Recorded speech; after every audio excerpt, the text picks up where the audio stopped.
I started filming this when the light was beautiful, and then my battery died, so I had to wait a while, and now the sun has gone down and the color's really weird in here, so hopefully I can edit it normal, but if not, sorry. Hello and welcome back to my channel. My name is Victoria, and in today's video, I am going to be reviewing The Cyborg Tinkerer by Meg LaTorre.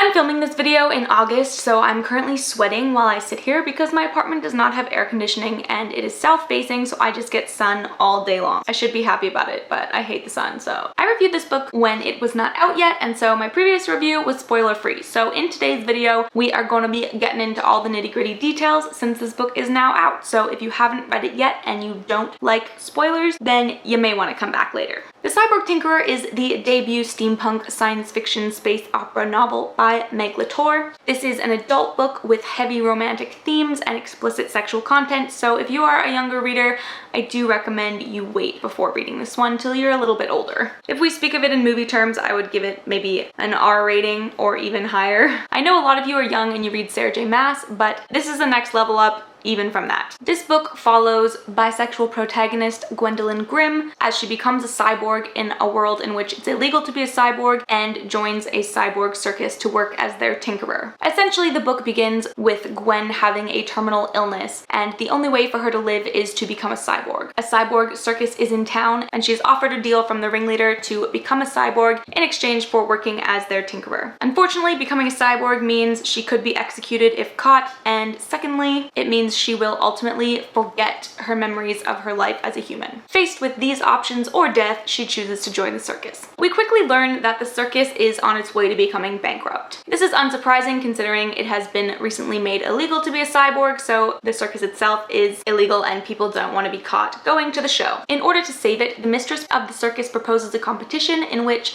the top 10 performers will be able to perform for the emperor, and hopefully the circus will be saved. But if they are not in the top 10, then they will be banished from the circus forever with their cyborg implants forcibly removed. Now, most of these people became cyborgs because, like Gwen, they had some sort of physical disability or illness which would result in their death. So some people might just be missing an arm, in which case if they lose their cyborg parts they could live.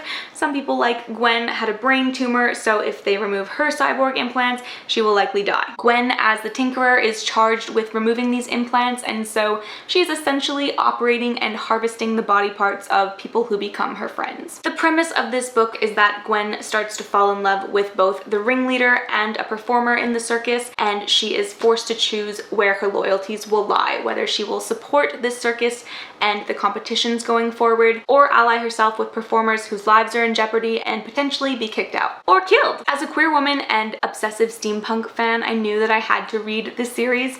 As I mentioned in my spoiler-free review, I've been following Meg LaTorre for a very long time. When I was first compiling a list of agents to query when I was like 18, so this is like 6 years before I started querying, Meg LaTorre was actually on that list. Back when she worked at a literary agency, I just had "seems really nice" next to her name as to a reason why I wanted to query her. I've followed her career since then, seen her leave the agency, seen her start her AuthorTube channel, which I'm sure you've all heard of. So I was very excited when she announced this book because it is kind of everything I love in a book. Sci-fi, steampunk, fairy tale influence, so I will get into that. But yeah, it was kind of a must read for me, so I was delighted when she sent me the arc of it. So I'm filming this right after I read the book in August, but you're not going to see this video until the book comes out November 17th. The video might go up after that, so there's some time for you guys to read it before you see this review, but you're watching this video a long time after I filmed it. So all that to say, this was on the top of my TBR and I was super stoked to be given the chance to read it early, but as you will have seen in my Goodreads review, and if you saw my previous video, I did only give this 3.5 stars out of 5. I hummed and hawed between 3 and 3.5, but by the end I was convinced to give it a 3.5, which is still quite strong for me, but overall was not something I would consider a favorite. I found it enjoyable, but also felt like there was a lot missing that could have improved the quality of the book. When I say quality, I don't mean like the writing itself, because I know there's a lot of fear around self-publishing that the works are trash, unedited, poor grammar, etc. But as you would expect from someone like Meg LaTorre, who has a prolific AuthorTube channel and who gives professional writing advice, the writing is fine. There were no spelling or grammar mistakes that I could see. I know I saw some people giving 1-star reviews on Goodreads saying that there were tons of grammar mistakes and the examples they gave weren't even incorrect. So you can ignore those because I read this entire book and didn't find anything wrong. So that is not an issue. But that to say, with the writing, I will add before we get into the plot itself, I thought the writing was fine, but maybe too young for the book's category. This is an adult book, as I said, but I felt like the writing read very YA. It was very young in the voice and the syntax, the word choice, kind of all of it was very punchy, short sentences that didn't offer a lot of description. So it was good, it pulled me in, and as someone who likes YA, I didn't find that a problem, but I did feel like it was very young for the adult category. For example, the opening of the book. Sometimes death required a change of scenery. Gwendolyn Grimm marched up the warped wooden steps of the crusty tulip. As she shouldered her pack, a single thought formed in her mind. Good fucking riddance. She wouldn't miss being the ship tinkerer on this creaking bucket of soured engines and deflated tits for sails. So, lots of cursing, which if you don't like that in a book, give this a miss, but I think it's funny, so it works for me. But you can see there, the sentences are all very short, very punchy, which again, there's nothing wrong with that, and it works well for kind of a more action-y book, but it did feel very young to me. Another reason I felt this book could have maybe suited a YA market better is that the character's journey is one of self-discovery and kind of learning who she is and what she believes is worth fighting for, to the extent that I would call it a coming-of-age story. So I'm not sure exactly why this book was an adult book. I don't know if it was just so that it could have the explicit sex scenes, or if it was more of a marketing choice because steampunk and sci-fi does struggle in YA, but I did feel like the book felt very young aside from the graphic descriptions of sex and the swear words. The main character herself, I think, is in her 20s, but she did act like a teenager, I felt, a lot of the time. Many of her decisions I felt were emotionally immature and based on naivety and even lust. So overall, I did enjoy the writing and I felt like it pulled me in,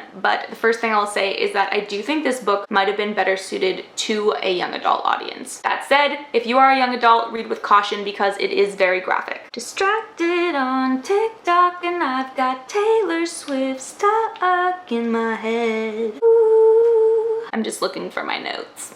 So on to plot. The plot is the strongest element of this book in my opinion.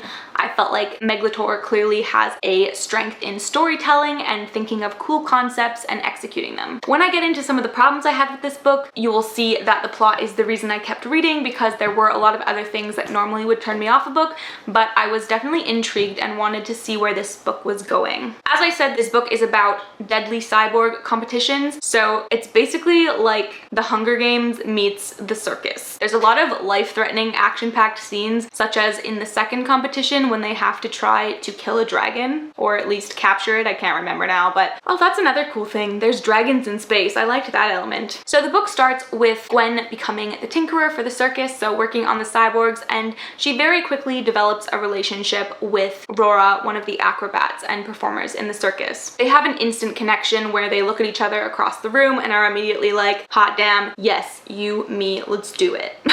So if you're looking for some female-female romance, then you might enjoy that. My issue with it is that personally, I don't really like insta-love, and this plot point was so insta-lovey. I first thought it was just a question of lust and they were both horny and hot, so I was like, okay, you do you, boo-boo. But then very quickly it became Gwen feeling like Rora is her true love and she wants to sacrifice everything for her, and I just didn't really feel like this was convincing because we didn't really see many scenes of them deeply opening up or coming to rely on each other in any meaningful way. We also get dual perspectives where we can see a little bit of Rora's thoughts and what she's thinking, and the whole time she is basically trying to manipulate Gwen in order to get a better cyborg hand, because Gwen obviously deals with and makes the cyborg parts. I struggled to find Rora's motivation convincing as well, because she has this plan before they find out about the competition. I feel like if they had announced the competition, it would have made sense for Rora to be like, I need a better hand, my hand sucks, I don't want to and die. But instead, her motivation is, I want to be the best, I want to perform for the Emperor. We do find out that her main sort of drive character arc is that she's ambitious and ruthless in her pursuit of being the best. I don't have a problem with that as a character motivation, except for the fact that it didn't really feel natural to Rora for me, because other than that, she was very much like family oriented, at least in this case, the family she's chosen, her best friends in the circus. So the whole I'm willing to betray people to get to the top sort of felt like it came out of nowhere for me. You'd sort of think if someone was ruthless enough, as we find out, to cut off her own hand to be admitted into the circus and to then seduce somebody, convince them to fall in love with you, and then dump them and sell them out to the ringleader. All of these traits are brutal and would have made very interesting plot points, but I just felt like Rora was too nice the rest of the time, so it didn't really fit. It kind of felt like I don't know who she really is and what she really wants, and it was hard to kind of get a grasp on her character. And then these plot twists when her true motivations came forward sort of felt to me like they came out of nowhere. As I said, Gwen also is motivated by her love of Rora, and this felt like it came out of nowhere too because we didn't see them develop. So essentially, I felt like while I love female-female romances as a queer woman myself, the Rora and Gwen dynamic was kind of a hot mess. In contrast, the other point of the love triangle, Bastien and Gwen, was very well developed. It's kind of a slow burn, almost hate to love, and makes it a lot easier to ship them. So in that sense, and this is probably my harshest criticism of the book, it sort of felt like the original plot was a straight romance between Bastien and Gwen, and then the female-female love triangle bisexual element was sort of like thrown in a rewrite. Maybe that's unfair. I don't know what the author was initially intending, but it did feel like not a lot of attention was given to really building the relationship between the two women in the same way that we see with Bastien and Gwen later. Because Rora and Gwen are so motivated by their interactions with each other, I felt like this really made the book hard to champion because all of their actions are to do with how they're relating to each other, and yet we don't really see much of them relating to each other other than you're hot, you're hot, you're hot, you're hot, you're hot, we're hot. So back to the beginning. This is already all over the place. I always try to do these reviews like through the plot like I see other people doing, but it does not work for me. It's always stream of consciousness. I've been talking for 40 minutes and I just realized my camera wasn't recording for any of it. Time to break out the gummies. These are my favorites. Okay, where were we? Rora and Gwen. Because their interactions kind of drive both of their motivations a lot, I would have liked to see more attention given to their actual relationship and not just their physical attraction to each other. I think I said a lot more about that the first time, but that's all I can say for now. On a similar note though, everybody in this series is so horny. Literally everybody from the first few chapters is just like, you're so hot, let's do it, let's do it. Like the whole society is basically just like, you're hot, I'm hot, let's bone. Which leaves me to wonder, what do they do to have safe sex in this world? It's loosely inspired by Victorian history, and like I did my master's thesis on Victorian prostitution, and like man, their sexual practices were not safe. So I just want to know what's going on here.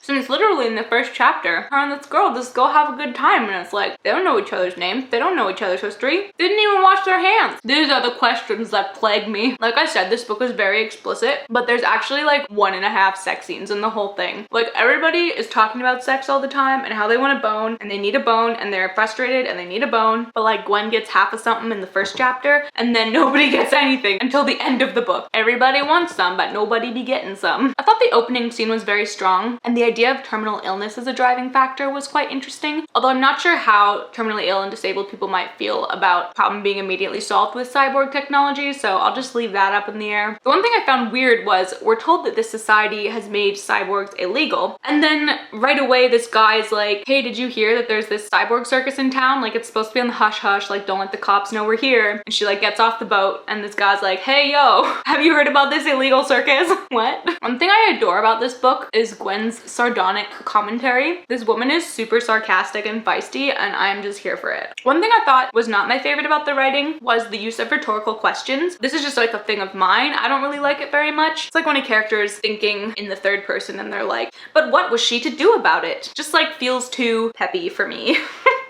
And it was all across the board. We do get multiple perspectives in this book, and many of them use this. So it sort of felt like every character voice was the same to me rather than being like one person's thought process. I think one thing that's really good about this book is the sense of humor. There were several times when I snorted just from Gwen's reactions to things, and so I think that is also one of its strongest elements. Another thing I thought was weird is that when Gwen joins the circus, the mistress of the circus, Celeste, we're told that she's a surgeon and a better tinkerer than Gwen. So Gwen has worked on ships, but she never worked on cyborgs and doesn't really understand it. The mistress is kind of a bitch.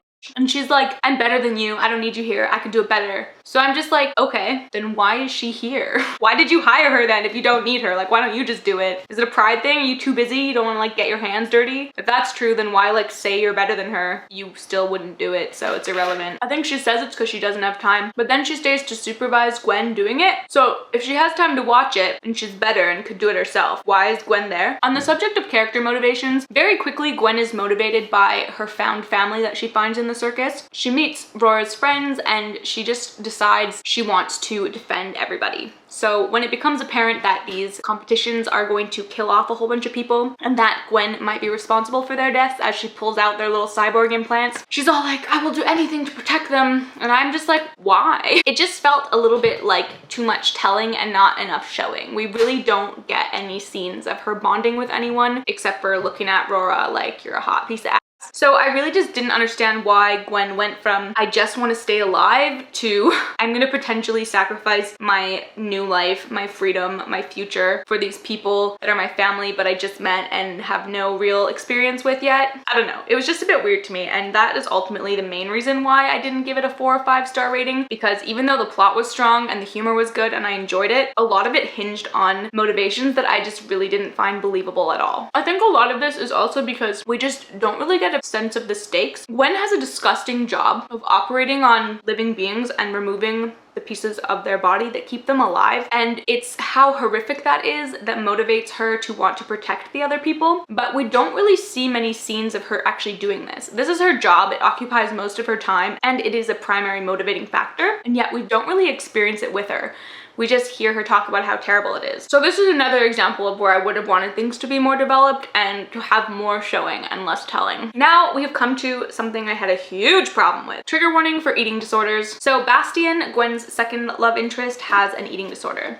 I thought it was a really interesting choice to give a man an eating disorder, but the way that it was handled I thought was just very not okay. On page 148, when they're having a fight, Gwen uses it as an insult. They're having a casual conversation which has a little bit of tension, but they're not quite fighting yet, and Gwen just decides to sarcastically say, so that's why you're starving yourself? You're so happy on the inside? Which just out of nowhere, when they're not really friends and this obviously a sensitive subject because he's skeletal, yikes, real yikes. It just kind of made Gwen to me seem beyond sarcastic now. She's just in insensitive territory, and it was very hard to come back from that in my mind. And also I didn't understand why Bastian would trust her after that, because she was so flippant with something that is obviously deeply personal and traumatic for him. Anyway, it was a big yikes for me. Another thing I thought was weird was when Gwen decided that she couldn't forgive Bastian for being a smuggler in his past. Like, he's always talking about how he wishes he could forget the person that he used to be, and she's like, I mean, I'm sure it's really bad because he wants to forget it, so like I wonder what terrible things he did. Did he kill people? I don't know. And then she finds out he didn't kill people, he just smuggled criminal stuff, and she's like, how terrible, like I can't deal with you. And I'm like, just seems really weird, like just very emotionally immature, which if this was a young adult book and she was 16, like fine, but this woman is supposed to be in her 20s, so I'm assuming she's like my age, and I'm like, you knew he had a dark past, he wanted to forget. You've said you basically love him, I think, at this point, so you know his character in the present, and he's being honest with you about how he used to be, and you're just completely judging him based on that, even though it's not even as bad as what you thought that it could have been. It just seemed very petty, especially when for your current job you rip the implants out of people and possibly leave them for dead. Another thing I thought was weird is that in this society, polyamory is quite common, fluid sexuality is quite common, and yet we do see like very strong examples of homophobia. One of the main sort of villainy characters calls Rora a slur for lesbian throughout this entire book. I don't know, it just seemed weird that homophobia would exist in a society where basically anyone can do whatever they want with whomever they want. Finally, we come to the big plot twist at the end, where the Emperor reveals the fact that this whole cyborg circus thing, performing army for him was a big ruse so that he can wipe out everybody that's a cyborg using basically Gwen's skills, because she works on ships and she works on cyborgs, so he can use her to create a weapon or something like that. But again, we're just not given any reason why. Like, why does the Emperor hate cyborgs? Why does he want them dead? Why does society oppress them? Like, I just wanted more. I just wanted more world building, more development between characters, and more world building. I don't know if maybe Meg just didn't want it to be very long, but I just wanted more. It wasn't that it was bad, I just wanted more. A couple more nitpicky things before we end. I did feel like sometimes the dialogue was very stilted, and I felt like people don't really talk that way. And I think part of this was because there was a weird blend of kind of the Victorian steampunk element mixed with colloquial modern language, and I felt like the book could have benefited by picking one or the other. So you have characters like Bastian who seem very old school, talking in a very antiquated, gentlemanly manner, but then also you have just very modern, casual slang. I totally forgot to talk about the fairy tale elements. Basically, Rora is loosely inspired by Sleeping Beauty, and Bastian and Gwen are loosely inspired by Beauty and the Beast. So I just kind of felt like, as I said earlier, the Rora, Sleeping Beauty, and Gwen element was kind of an afterthought. It was very stuffed into the beginning and then kind of disappeared until the end. And her Sleeping Beauty element was like 5 minutes when she was unconscious. Whereas I felt like Bastian and Gwen were kind of the overarching plot where we really got to watch their friendship and relationship blossom, and the Beauty and the Beast element was kind of woven in. So I sort of wonder if this book started as a Beauty and the Beast retelling and then was shifted to become something else, which is not like a bad thing, but I just wonder if that was the case, and if so, maybe it needed more development on the changes. Now it's time for Inquillery's Inquiries, the part of the show where Inquillery inquires. Why is it illegal to be a cyborg? Why does Rora think that Gwen knew about the competition when she never gave any inclination that she would have known and isn't in the inner circle? If Celeste is a better surgeon and tinkerer, why does she make Gwen do it? Why does Gwen care that Bastian was a smuggler when he so clearly doesn't want to be that person anymore? Why does a society with so much polyamory have so much homophobia? Why does the Emperor want the cyborgs wiped out? Why is everybody so horny? I'm not sure if we can call these questions actual plot holes or if they're just more things that will be expanded in the sequel, but I will be interested in seeing. Overall, I have nitpicked on a lot of things, but as I said at the beginning, I really did enjoy this book. More than that, I feel like it offers a very interesting, fresh perspective to a genre that is often kind of stale and very heteronormative and whitewashed. For that reason, I think it definitely should be on your reading list for anybody looking to diversify their genre fiction reads. I did find the plot very engaging and was flipping through the pages with earnest. I very much enjoyed Gwen as a protagonist, and I do really want to find out what happens next, maybe just so I can find out the answers to those questions. It definitely kept me reading and has me eager for more. For all of these reasons, this is why I have given the book a 3.5 out of 5 stars, because I felt like the plot and concept was very strong, but the world building and character motivations left a lot to be desired. So that is all for this video. Thank you so much for watching. If you made it this far, my camera is about to die. I hope that you enjoyed and you will read this book. If you're interested, it is The Cyborg Tinkerer by Meg LaTorre. You can find it on all booksellers, retailers, whatever. If you do happen to read it, make sure you leave a review, because it is very hard for indie authors to get their name out there, and while Meg has a large channel, it would be very helpful to her if you left a review on whatever site you read it on. If you like this video, give it a thumbs up, subscribe if you haven't, and if you enjoy my bookish music and want to help me get my songs on Spotify and iTunes and other streaming platforms like that sooner, you can find a link to my Buy Me a Coffee page below, where all the donations go towards helping me put my music up on streaming platforms. So thank you so much for watching. I hope you'll give this book a try, and I will see you all in the next video. Bye.